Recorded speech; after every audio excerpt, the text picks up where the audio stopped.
सात संगत जी, प्यार से कहना धन निरंकार जी। सात संगत जी, आप जी के चरणों में बहुत ही सुंदर विचार आशा है प्रवान करें और ध्यान से सुने, जिसका विषय है कर्मकर्ता साक्षी का संपूर्ण रहस्यमय ज्ञान। आशा है सात संगत जी प्रवान करें। सात संगत जी, क्या तुमने कभी अपनी परछाई से भागने की कोशिश की है? जितना तेज दौड़ो वह उतना ही तेज तुम्हारे साथ चलती है। परछाई से कोई भाग ही नहीं सकता। ठीक वैसे ही कर्म से भी कोई नहीं भाग सकता, कोई देखे या ना देखे, पर भीतर एक गवाह हमेशा मौजूद रहता है, तुम्हारी अपनी चेतना। तुम दुनिया से भाग सकते हो लेकिन खुद से नहीं। और खुद कौन है? खुद वही है जो तुम्हें देख रहा है। तुम सोचते हो कि कर्म छिपाए जा सकते हैं, लेकिन किससे? दुनिया से, पुलिस से, समाज से अच्छा कोई नहीं देखे तब सात संगत जी। तब भी भीतर से कोई कहता है कि तू पकड़ा जाएगा, क्योंकि निरंकार कोई बाहर बैठा हुआ न्यायाधीश नहीं जो तुम्हें पकड़ने के लिए घात लगाए बैठा हो। निरंकार तुम्हारी अपनी चेतना है और चेतना से कोई भाग नहीं सकता। अब क्या करना है सात संगत जी? अब करना यह है, किसी से मत डरो, बस खुद से मत भागो। वही करो जिसे करने के बाद भी आईने में खुद को देख सको। कर्म छुपाने की जरूरत नहीं सात संगत जी, कर्म छुपाने की जरूरत नहीं है सात संगत जी। सात संगत जी,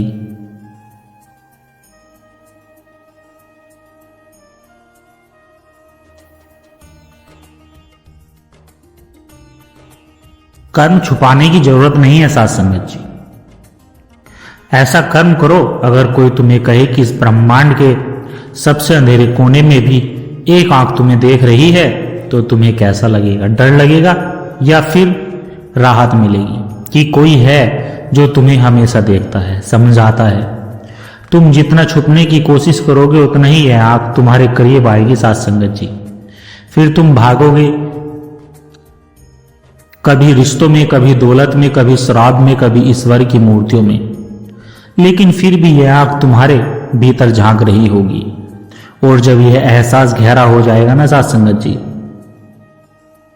और जब यह एहसास गहरा हो जाएगा तो तुम समझोगे कि यह आंख किसी और की नहीं, मेरी अपनी आत्मा की है।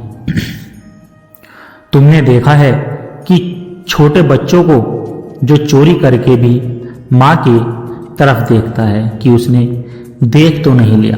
क्यों देखता है? क्योंकि सात संगत जी भीतर कहीं ना कहीं उसे पता होता है कि चोरी गलत है।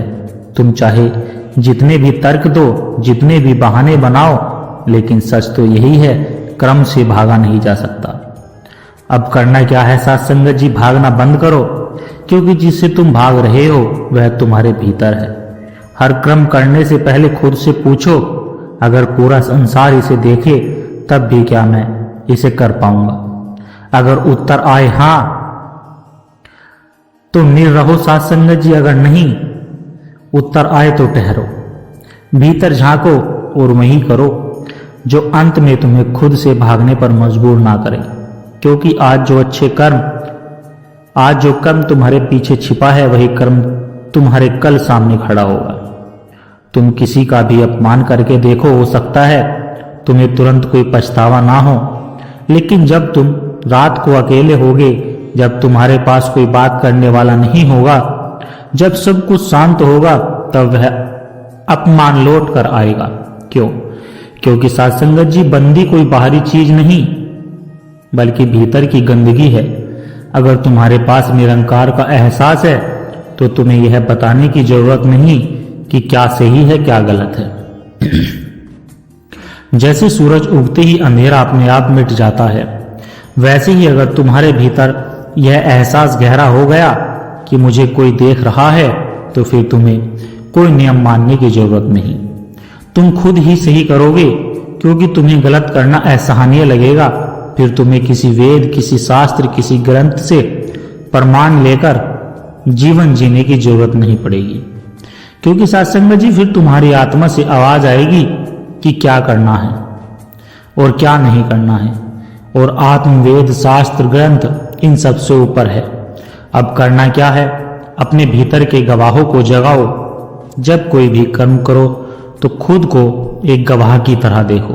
जब तुम खुद ब खुद बंदी से दूर हो जाओगे, तुमने कभी नदी को देखा? नदी सिर्फ बहती है, उसे इस बात से फर्क नहीं पड़ता कि कोई उससे पानी पी रहा है या उसमें जहर मिला रहा है, बस वह बहती रहती है, क्योंकि बहना सात्संग जी उसका स्वभाव है। जिसे निरंकार का एहसास हो गया वह भी नदी की तरह बहने लगेगा। वह अपने भले की नहीं सबके भले की सोचता है। लेकिन यहाँ एक बड़ा सवाल उठता है, क्यों? दुनिया तो स्वार्थ से भरी हुई है, हर कोई अपने लिए दौड़ रहा है, फिर कोई क्यों सबका भला सोचे? क्योंकि सत्संगत जी से सच में एहसास हो गया, उसे समझ आ जाता है कि अलग कहाँ हूं, मैं अलग कहाँ हूं। अगर इस हाथ को चोट लगे तो यह दूसरे हाथ को दोष नहीं देता, यह बस मरहम लगाता है। क्यों? क्योंकि सत्संगत जी यह जानता है कि दोनों हाथ एक ही शरीर का हिस्सा है। जिसने निरंकार को जान लिया उसने समझ लिया कि यह पूरी दुनिया उसी का विस्तार है। फिर वह सिर्फ अपना नहीं सबका भला सोचता है। वह खुद को ही नहीं सबको उठाना चाहता है, सबसे प्रेम करता है। क्यों? सत्संगत जी उसी के है, क्योंकि सब उसी के है। अब करना क्या है? देखो कि तुम सिर्फ अपने लिए सोच रहे हो या सबके लिए सोच रहे हो। अगर सिर्फ अपने लिए सोच रहे हो तो तुम्हारा एहसास अभी अधूरा है। अगर सबके लिए सोचने लगे तो समझो कि तुमने बहना सीख लिया। सत्संगत जी तुम्हें किसी ने गाली दी, तुम्हारी प्रतिक्रिया क्या होगी? गुस्सा आएगा। लेकिन अगर तुम्हें यह एहसास हो कि गाली देने वाला पीड़ा में है तो क्या फिर तुम गुस्सा करोगे? सत्संगत जी नहीं।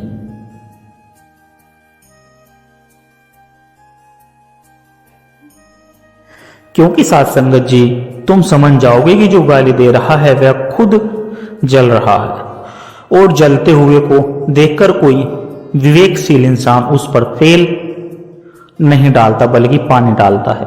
विवेकशील व्यक्ति वही है जो हालात में बहता नहीं बल्कि हालात को समझता है।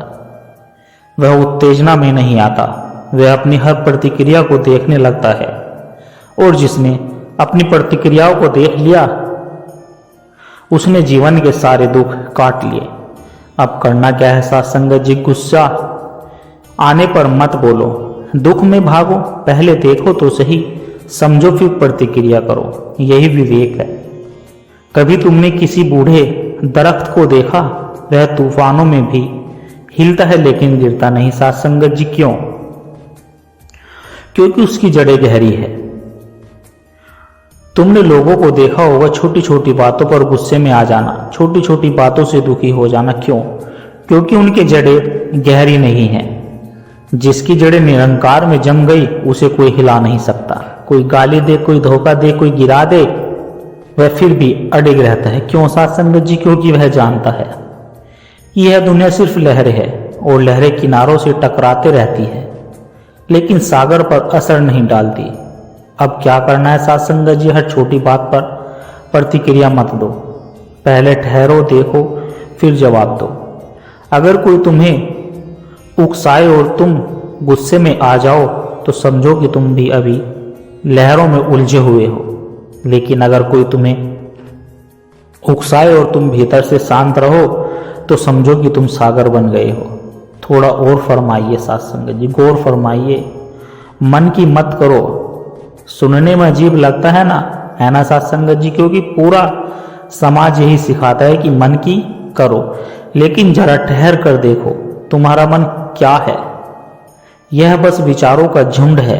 एक पल कहता है यार यह करो, दूसरे पल ही कहता है नहीं वह मत करो। एक पल कुछ चाहता है तो अगले पल और कुछ चाहता है।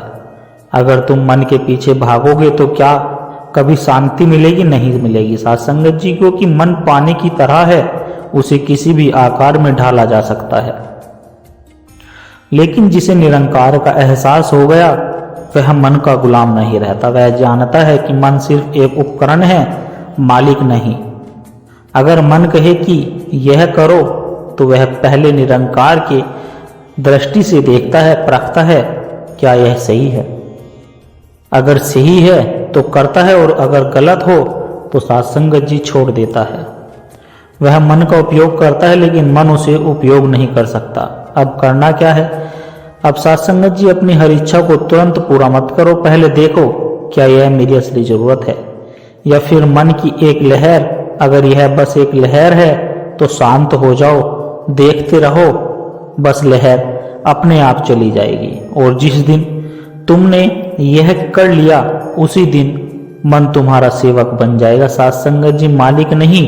गुरमत का मतलब क्या है समझे सात्संगत जी। अभी आप तक गुरमत यानी गुरु की मत। अब यह सवाल है कि गुरु कौन है? वह नहीं जो बस किताबें पढ़कर ज्ञान देता है।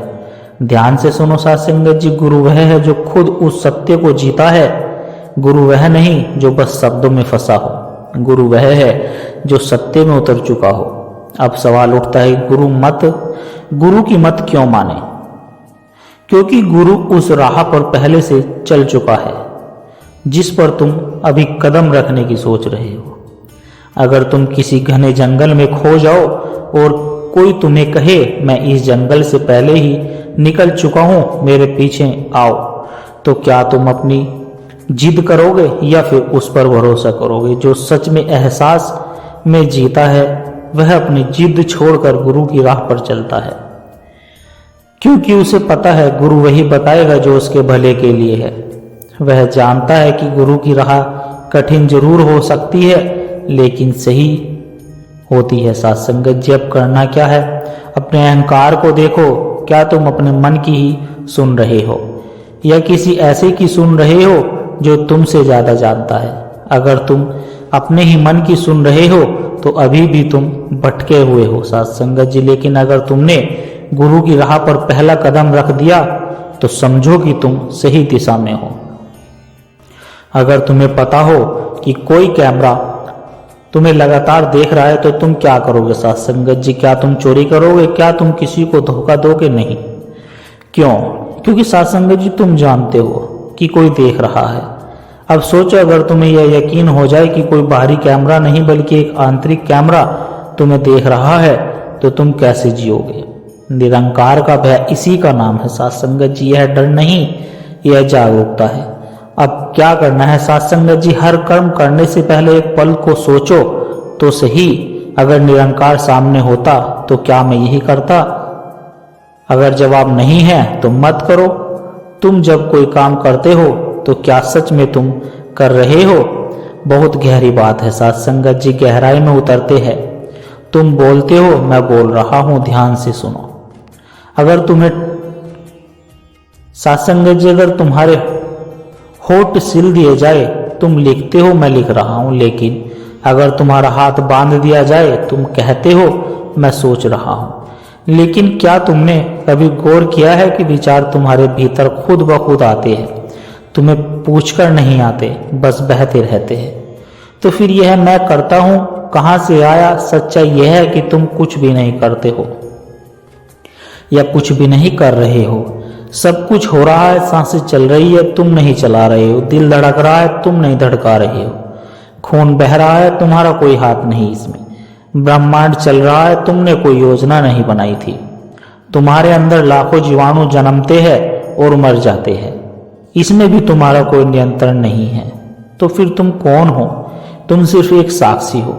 जिस दिन यह समझ आ गई उस दिन से कर्म वही रहेंगे, लेकिन करने वाला मिट जाएगा। तब तुम ऐसे कर्म करोगे जैसे नदी बहती है, जैसे सूरज चमकता है, जैसे फूल खिलता है। नदी कहती नहीं कि मैं बह रही हूँ, सूरज कहता नहीं कि मैं चमक रहा हूँ, फूल कहते नहीं कि मैं खिल रहा हूँ। यह बस हो रहे हैं। इसलिए सच्चा ब्रह्म यानी कर्म करता है लेकिन कभी अहंकार नहीं करता, क्योंकि उसे मालूम है कि वह नहीं कर रहा, सब उसी के द्वारा हो रहा है। अब करना क्या है सत्संगत जी? आज से जब भी कोई काम करो तो खुद से पूछो क्या सच में मैं कर रहा हूं? जवाब मिलेगा नहीं, सब कुछ हो रहा है। बस यही एहसास जीवन में शांति ले आता है, क्योंकि जब करने वाला ही नहीं तो दुख किसका, जब अहंकार ही नहीं तो चिंता किसकी। अब तुम एक हल्के हो जाओ, एकदम शून्य, एकदम अभाव में। और जब यह हो गया तो समझो जीवन की असली समझ आ गई साथ संगत जी। अगर समझाने में कोई त्रुटि हुई हो तो साथ संगत जी दास को माफ कर देना। और साथ संगत जी अगर विचार अच्छे लगे हो तो वीडियो को लाइक करके शेयर करना और चैनल को सब्सक्राइब करके अपनी कमेंट बॉक्स में अपने विचार साझा जरूर करना और दास को आशीर्वाद देना। हर रोज आप जी के चरणों में ऐसे ही सुंदर सुंदर विचार लेकर आता रहूं। साथ संगत जी प्यार से कहना, धन्य निरंकार जी।